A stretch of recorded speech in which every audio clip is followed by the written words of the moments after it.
একজন বিখ্যাত দার্শনিক লাও জু মৃত্যুর আগে তার স্টুডেন্টদেরকে ডেকে বললেন, আমি তোমাদের সারা জীবন 3টা জিনিস শেখানোর চেষ্টা করে গিয়েছি: সিম্পলিসিটি, পেশেন্স এন্ড কম্প্যাশনস। খুব সিম্পল চিন্তা করবা, জীবনটাকে যত সিম্পল রাখা যায়। অহেতুক চিন্তা, অহেতুক চাহিদা, ডেজায়ার, অনেক কিছু লাগবে, এসব করে করে কমপ্লেক্স তৈরি করে ফেলবা না। নিজেকে অনেক ব্যস্ত করে ফেলার কোনো দরকার নাই। সিম্পল থাকো, সিম্পল ভাবে বাঁচার চেষ্টা করো।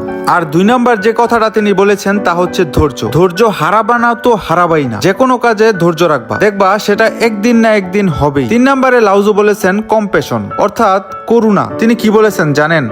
সমাজ থেকে যদি করুণা চলে যায়, মানুষ যদি মানুষকে মায়া করতে ভুলে যায়, মানুষের মধ্য থেকে মায়া চলে যায়, দরদ চলে যায়, আবেগ কাজ না করে, তখন আর এই সমাজ সভ্য থাকবে না।